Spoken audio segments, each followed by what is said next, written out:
There has been lots of drama in AEW recently in regards to wrestlers leaving and potentially wanting to leave. This is of course on top of all the recent all-in backstage footage drama, so there's a lot going on in AEW right now. So like the video and let's talk about it. Let's talk about all the AEW drama happening right now.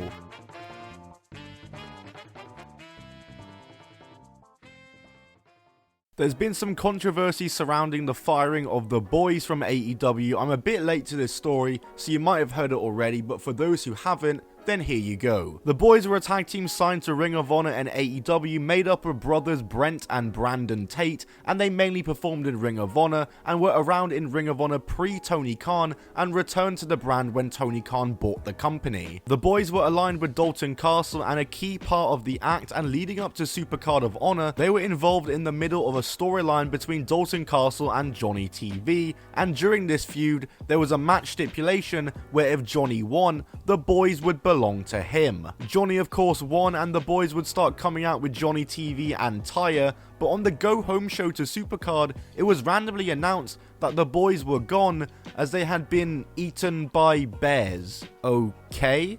And then out of nowhere, it was announced that the boys, along with many other AEW talent, were released. And the boys being released was surprising due to the fact that they were in the midst of a storyline and were just abruptly written off of it. But the pot would stir even further when on the media call after Supercard of Honor, Tony Khan was asked about the circumstances leading to the boys' release and said that they were released due to no showing multiple shows. Which at first hearing you think is probably an understandable reason to release them, but the boys had a different idea what happened and released a statement that, to give a too long didn't read, they refuted a lot of what Tony Khan said and mentioned they were cut due to budget cuts, and that the no showings that Tony Khan referred to was an incident where they had been booked flights from an airport further away from the one local to them, and when they tried to get it changed and tried to get it fixed, there was a lack of communication from AEW's part, and the boys never ended up on the show, and it wasn't their fault that they no-showed. And also loads of screenshots of text with seemingly an AEW travel agent were also posted along with it as evidence.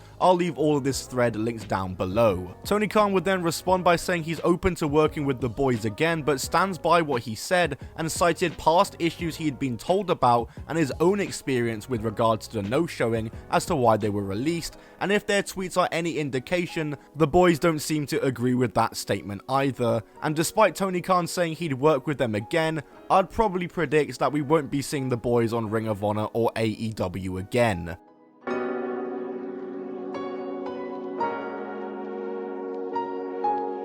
In other wrestling news, Matt Hardy is officially a free agent again and no longer a part of AEW. Matt Hardy of course joined AEW in 2020, debuting as Broken Matt Hardy. He left the WWE for AEW as he wanted creative control over his character and wanted to bring the Broken character back, which WWE weren't interested in doing. He of course went to AEW as Broken Matt Hardy, and it started out fairly well. There was that Street Fight tag team match that was fun with the golf caddy, and also Stadium Stampede, which was great that Matt Hardy was a part of. But unfortunately, this was all in the middle of the panoramic, and with no crowds, Broken Matt Hardy just wasn't a hit whatsoever, and after only a couple of months, Matt Hardy himself decided to drop the character. And then after that came Big Money Matt and his endless stables, the HFO, then the AHFO, then him and Jeff Hardy's tag team with Private Party, where they were meant to mentor them, but then nobody really got over from it. And him and Jeff Hardy were meant to actually win the AEW tag titles, but Jeff Hardy got a DUI charge, so these plans were scrapped. And since then, Matt Hardy has kind of just trailed around, mainly on Rampage, and it's all led to now, where apparently despite AEW trying to negotiate with him,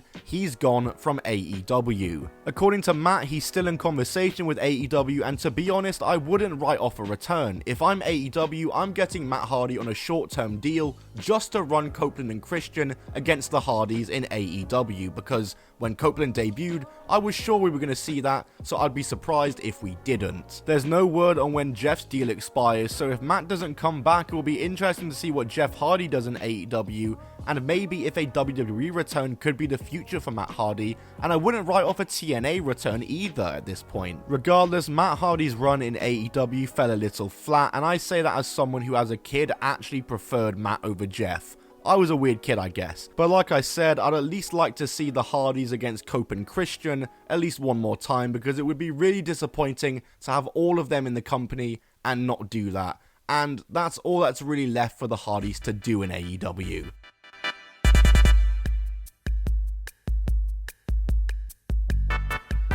Danhausen clearly wants to leave AEW. It is very clear that he doesn't want to be there, and AEW fans are not happy with Danhausen after they noticed what was going on inside his Twitter likes. No, he wasn't liking any weird shit, but rather he was just liking posts supporting CM Punk in the current debate and discourse over AEW airing the All In backstage footage. Danhausen was close with CM Punk during Punk's time in AEW, and seemingly Danhausen has been unhappy in AEW for a while, so obviously the release of this backstage footage is the perfect time to let some of that out. If you weren't aware though, Danhausen is the character invented by Donovan Danhausen, and Danhausen got pretty popular on the independent scene. He has also made a few mainstream appearances with the likes of Conan O'Brien, and had good merch selling ability and sold lots of merch for an indie wrestler, all of which I'm assuming is the main reason AEW signed him. It's been very clear that Danhausen hasn't fit in with AEW, his character hasn't been a hit, he hasn't really had any memorable matches, and he isn't really a work rate wrestler to begin with, and all in all, he just doesn't really suit AEW and the way they do things. Combine that with his limited and inconsistent TV time, and the fans haven't really made a connection with him, and Danhausen can sort of be seen as a bust for AEW. And like I said, I've been seeing AEW fans annoyed at him for liking tweets supporting Punk over AEW, and while I personally don't care about what he tweets or what he chooses to like, I think he's sending a very clear message to his employer here, and it's very clear that he just doesn't want to be there. In fact, like this video if you want to see a full video discussing AEW wrestlers who clearly don't want to be there, because there's definitely a few more examples of this.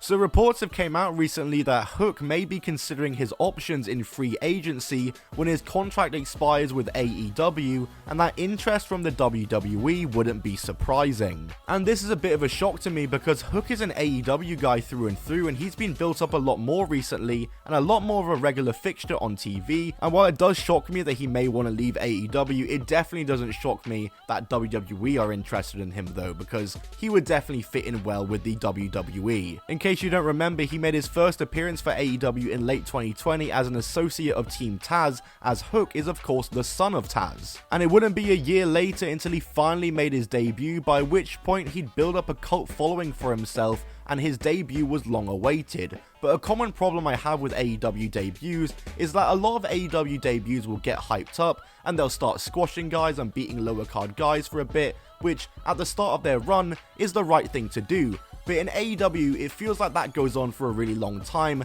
and they never really level up in competition and kind of stay stuck in that first phase of their run. And it looked that way for Hook for a while, but in the last few months, I think we've finally seen Hook become a more integral part of the main roster and move up from being a lower carder to an upper mid carder. He of course challenged for the world title in a great match against Samoa Joe earlier this year, which of course kicked off that drama between Tony Khan and Jinder Mahal. But like I said, Hook has been getting more involved in AEW storylines, which is why I'm surprised about the potential of him leaving AEW. But then again, maybe I'm not surprised because the storyline he's involved in is with Chris Jericho, who just recently took a trip to the US Trademark Office to file the Learning Tree, which is definitely a stable name. Oh god, Hook, get away.